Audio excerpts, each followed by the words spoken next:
እዚህ ጋር አንድ ምስል እመለከታለሁ። ይሄ ጎርፍ የዋጣው መኪና እና አንተ ምንድን ነው የሚያገናኛችሁ? እስቲ እባክህ ንገረን።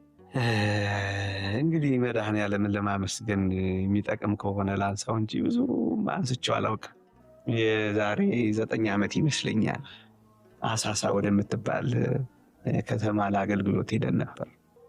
ትንሽ ወደ ውስጥ የኪሎ ሜትሮቹን አላስታውስም። ወደ አንድ ገጠር መንገድ የማህበረ ቅዱሳን የሐዊረ ሕይወት ጉባኤ ተዘጋጅቶ ከተማዋም ላይ ጉባኤ አለ።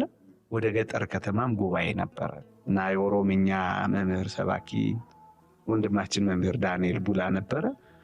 እኔ ነበር፣ ቀሲስ እስጢፋኖስ ነበረ። ብቻ በጣም ጥሩ ልዩ አገልግሎት ነበር። ልም ያለ ገጠር ውስጥ ገብተን ነበር ያገለገልነው። በጣም የገጠር ገበሬዎች ጋር ነበር አገልግሎቱ የነበረው።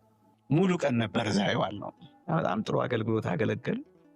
ማታ ደግሞ ሄደን ለጊዜው ደብሩ ትዝ አይለኝም፣ ቅዱስ ገብርኤል ይሁን የእመቤታችን ደብር አሳሳ ላይ ብቻ አገለገል እና በማለዳ እኔ ስራ ነበረብኝና ከጥቂት አሁን ካልኩ ከጠቀስኩ ወንድሞች መካከል ቀሲስ ተስፋዬ ሚሊዮን፣ እኔ ቀሲስ እስጢፋኖስ እና አንድ ክራር ተጫዋች ለጊዜው ስሙንም አላስታውሰው 4 ሆነን ካልሄድን ብዬ ሌሎችም ነበሩ። እነሱ ከኋላ ቀሩ። እኛ በሌሊት ተነስተን ጉዞ ጀመር እና ዴራ የምትባል አንዲት ወደ አዳማ መግቢያ ላይ ስንደርስ ካፊያ ነው ዝናቡ፣ ግን ከየት መጣ እንደሆነ ጎርፍ አናውቅም። በዚህ በውሃ ማስተላለፊያው ቱቦ ይሄዳል። በጣም ኃይለኛ ጎርፍ ነው እና እንደምታየው ማለት ነው።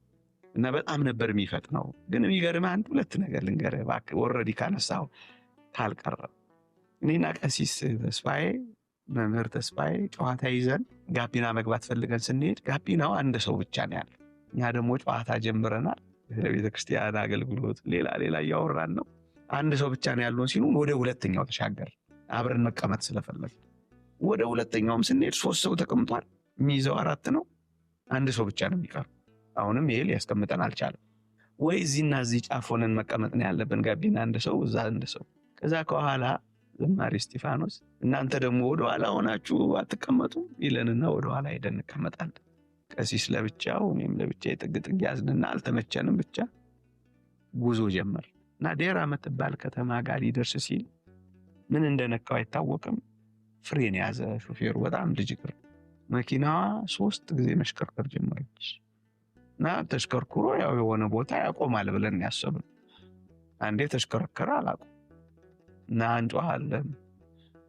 ግማሹ መድኃኔዓለም ይላል።